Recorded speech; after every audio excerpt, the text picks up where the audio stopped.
நண்பர்கள் அனைவருக்கும் என்னுடைய அன்பான வணக்கங்கள். ஜூன் மாத ராசி பலன் 2025. ஜூன் மாதத்தில் சில முக்கிய கிரக பயிற்சிகள் நடக்க உள்ளன. கிரகங்களின் மாற்றம், சேர்க்கை மற்றும் பார்வை பலன் காரணமாக சில ராசிகளுக்கு சூழ்நிலைகள் அதிர்ஷ்டமானதாக மாறும். அந்த விதத்தில் சில குறிப்பிட்ட ராசியை சேர்ந்தவர்கள் வாழ்க்கையில் முன்னேற்றமும் திடீர் லாபம் கிடைக்க உள்ளது. மேலும் எந்த விஷயங்களில் கவனமாக இருக்க வேண்டும் என்பதை தெரிந்து கொள்வோம். ஜூன் மாதத்தில் கிரக பயிற்சிகள். ஜூன் 6 புதன் கிரகம் மிதுன ராசியில் நுழைகிறார். ஜூன் 7 செவ்வாய் பகவான் சிம்ம ராசியில் பயிற்சிக்கிறார். ஜூன் 15 சூரிய பகவான் மிதுன ராசியில் நுழையக்கூடிய ஆனி மாதம் பிறக்கிறது. ஜூன் 22 புதன் பகவான் கடக ராசிக்கு பயிற்சியாகிறார். ஜூன் 29 சுக்கிர பகவான் ரிஷப ராசியில் நுழைகிறார். ஜூன் மாதத்தில் நடக்கக்கூடிய கிரக பயிற்சிகளால் சில ராசிகளுக்கு வாய்ப்புகளும் அதன் மூலம் நிதி ஆதாயங்களும் அதிகரிக்க உள்ளன. இப்படிப்பட்ட ஜூன் மாதத்தில் 12 ராசிகளுக்கும் என்னென்ன பலன்கள் என்பதை இந்த பதிவில் காண்போம். விருச்சிகம் ராசி 2025ஆம் ஆண்டின் சனி பயிற்சி, குரு பயிற்சி, ராகு கேது பயிற்சி என பல்வேறு முக்கிய கிரகங்களின் பயிற்சிகள் நடைபெற்றுள்ளன. இந்த 3 கிரகங்களின் பயிற்சியால் ஜூன் மாதத்தில் விருச்சிக ராசிக்காரர்களுக்கு கிடைக்கும் பலன்கள், கவனமாக இருக்க வேண்டிய விஷயங்கள் குறித்து இந்த பதிவில் காணலாம். ஜூன் மாதத்தை பொறுத்தவரை 29ஆம் தேதி மேசத்தில் உள்ள சுக்கிர பகவான் ரிஷபராசிக்குள் பயிற்சியாகிறார். ஆனி 15ஆம் தேதி சூரியன் ரிஷபத்தில் இருந்து மிதுன ராசிக்குள் பயிற்சியாகிறார்.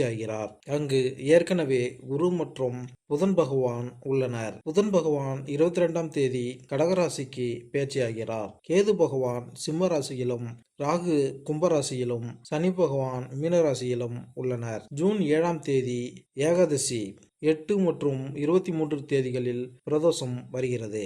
25ஆம் தேதி அமாவாசை வருகிறது. மேலும் பஞ்சாங்கத்தின்படி இந்த மாதத்தில் ஆந்திராவில் புயல், நம் எல்லையில் பதற்றம் நிலவுவதற்கு வாய்ப்புகள் உள்ளன.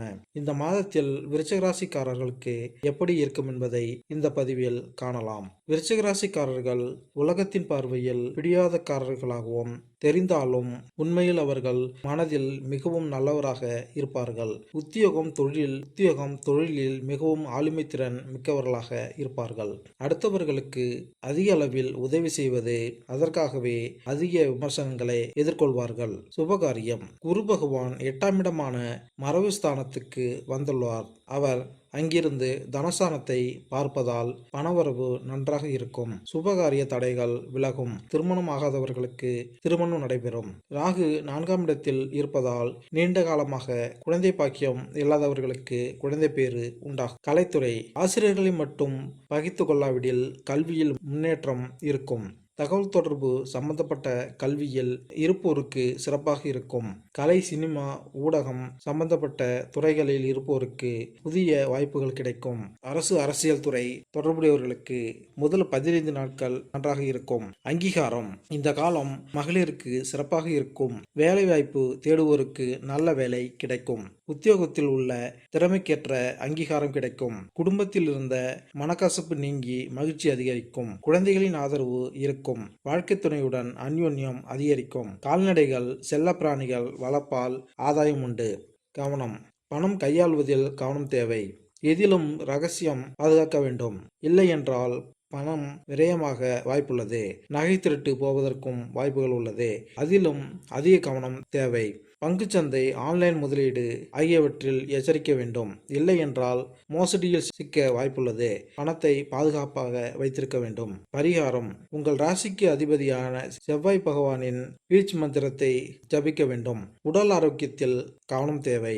அரசு அதிகாரிகள், அரசியல் துறையினர் கடைசி 15 நாட்கள் கவனமாக இருக்க வேண்டும். வண்டி வாகனம் ஓட்டும் போது அதிக எச்சரிக்கை தேவை. குலதெய்வ வழிபாடு சிறப்பான பலன்களை கொடுக்கும். சனி பகவான் 5ஆம் இடத்தில் இருப்பதால் காவல் தெய்வங்களை வழிபடுவதும் அதற்கான பலன்களை தரும். மேலும் இந்த பதிவு உங்களுக்கு பிடித்திருந்தால் லைக் பண்ணுங்க, கமெண்ட் பண்ணுங்க, மறக்காம சப்ஸ்கிரைப் பண்ணுங்க. நன்றி, வணக்கம்.